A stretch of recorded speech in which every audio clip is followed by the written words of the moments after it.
말씀과 함께하는 따뜻한 오늘 큐티온.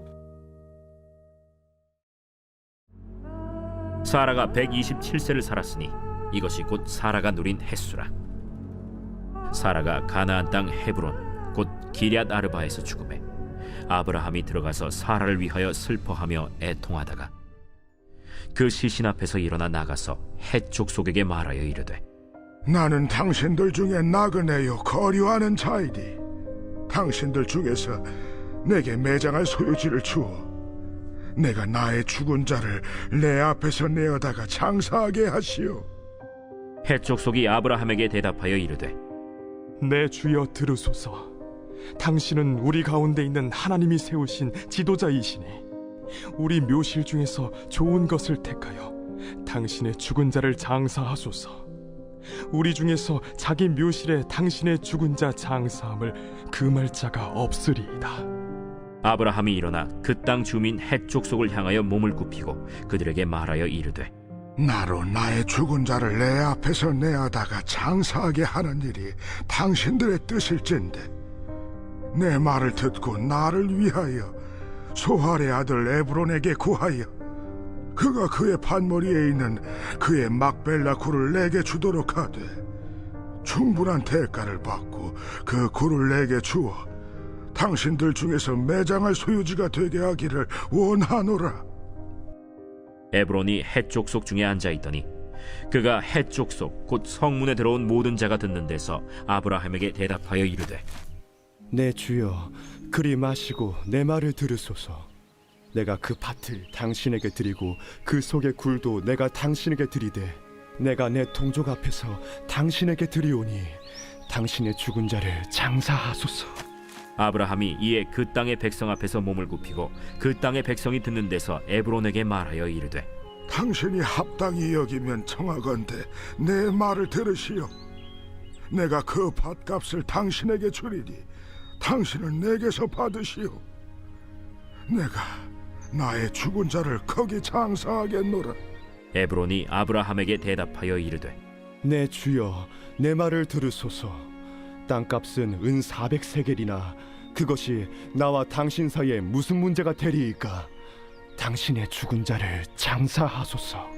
아브라함이 에브론의 말을 따라 에브론이 헷 족속이 듣는 데서 말한 대로 상인이 통용하는 은 400세겔을 달아 에브론에게 주었더니 마므레 앞 막벨라에 있는 에브론의 밭 곧 그 밭과 거기에 속한 굴과 그 밭과 그 주위에 둘린 모든 나무가 성문에 들어온 모든 헷 족속이 보는 데서 아브라함의 소유로 확정된지라.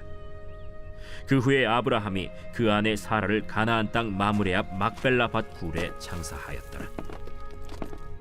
마므레는 곧 헤브론이라. 이와 같이 그 밭과 거기에 속한 굴이 헷 족속으로부터 아브라함이 매장할 소유지로 확정되었더라. 말씀과 함께하는 따뜻한 오늘 큐티온. 오늘의 큐티온을 기도함으로 시작하겠습니다. 기도하겠습니다. 사랑해 주님, 오늘도 주님이 허락하신 귀한 날 말씀의 자리에 서게 됩니다. 주님이 부르신 이 자리에서 주님의 말씀을 경청하고 주님이 우리에게 원하시는 바대로 살아갈 수 있는 저희들 될 수 있도록 오늘도 힘 더하여 주시옵소서. 이 모든 말씀 예수님의 이름으로 기도드립니다. 아멘. 127세에 사라가 죽었습니다. 평생을 살 것만 같았던 인생, 그 인생이 127년의 세월을 마치게 되었습니다. 앞선 창세기의 인물들보다는 그리 오래 살지 못했지만 우리의 입장에서 보았을 때 사라는 오랫동안 장수한 축에 속합니다. 말 그대로 장수 커플인 셈인 사라와 아브라함. 오늘 그 평생을 함께 할 것만 같았던 사라를 떠나보내는 아브라함의 모습을 보면서 저는 그 안에서 드러나는 하나님을 믿는 사람의 그 인생관에 대해서 묵상을 하게 되었습니다. 하나님을 믿는 사람이 어떻게 인생을 바라보고 또 어떻게 살아가야 하는가, 그 생각을 해보게 된 것입니다. 사라의 나이가 127세라면 이 당시 아브라함의 나이는 얼마였을까요? 앞선 말씀에서 사라를 여동생이라고 속였던 아브라함의 모습을 기억하시죠? 10년에서 20년의 나이 차를 두고 가늠해 보았을 때 아브라함의 나이는 137세에서 147세가 됩니다. 약 140년의 시간의 대부분을 함께 살았던 아내, 그 아내를 떠나보내는 아브라함. 아브라함은 오늘 슬퍼하며 애통합니다. 이는 어찌 보면 오랫동안 함께했던 부부가 보일 수 있는 당연한 모습이지만 부부 사이에 이혼이 흔해지고 인간관계를 손절이라는 표현으로 끊어버리는 것을 쉽게 여기는 세상 속에서는 참 어려운 모습이 될 수 있겠습니다. 요즘으로 본다면 오히려 오랫동안 허물과 단점을 보게 되면서 서로가 서로를 힘들어하는 경우가 더 많지 않을까 싶습니다.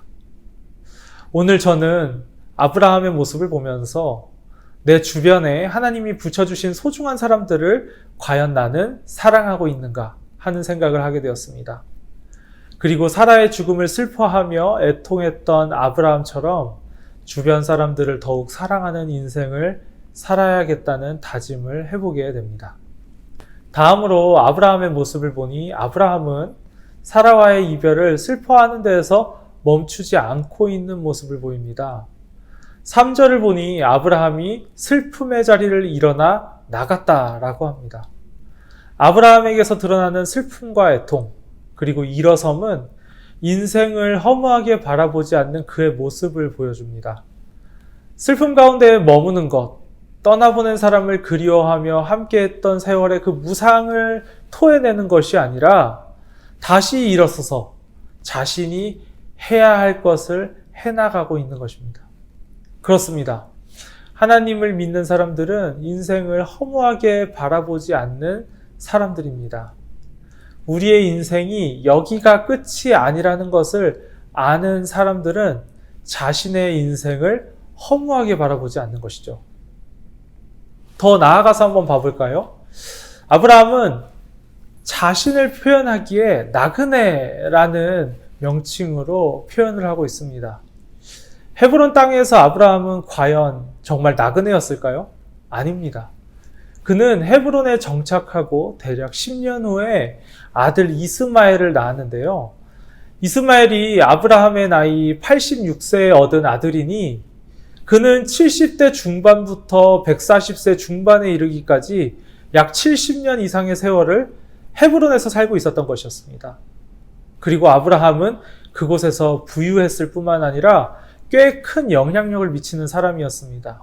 그런 아브라함이 자기를 나그네라고 표현한다는 것은 지금의 삶이 전부가 아니라는 사실을 명확히 이해하고 있는 것으로 볼 수 있습니다. 자신이 살고 있는 이 인생의 너머를 알고 있는 사람은 아브라함처럼 자기에게 주어진 모든 것이 하나님의 은혜로부터 비롯된 것임을 인정하고 자기 자신을 나그네로 여기며 겸손합니다. 이처럼 아브라함을 통해 묵상하게 되는 인생관을 한마디로 표현해 보자면 그것은 바로 성실한 나그네입니다. 하나님의 사람들은 나그네와 같은 인생 안에서 하루하루를 그냥 보내고 때우는 것이 아니라 하나님이 붙여주신 소중한 사람들과 하나님이 허락하신 그 생명과 은혜 안에서 그들을 사랑하고 자신의 삶을 성실하게 살아가는 사람들이 아닐까 하는 묵상을 하게 됩니다. 삶이 너무 팍팍하고 주어진 문제나 일들을 해결하는 데 힘이 붙일 때가 있지만 그래도 오늘 말씀을 붙잡고 아브라함의 모습처럼 하나님 안에서 성실한 나그네로 살아갈 수 있는 저와 여러분이 되었으면 좋겠습니다. 오늘의 묵상 질문입니다. 요즘 하루하루를 어떻게 살아가고 계신가요? 함께 기도하며 묵상의 자리로 나아가도록 하겠습니다. 기도하겠습니다.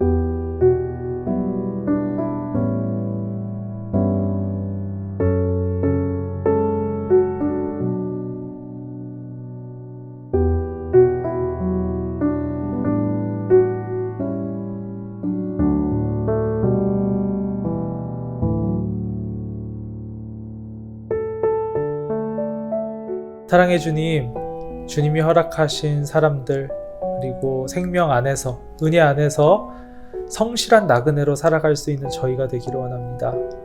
저희의 힘만으로는 부족하오니 주님, 저희의 마음을 붙잡아 주시고 오늘 하루도 그리고 앞으로도 나의 삶을 성실히 살아나갈 수 있는 저희들 될 수 있도록 주님 도와주시옵소서.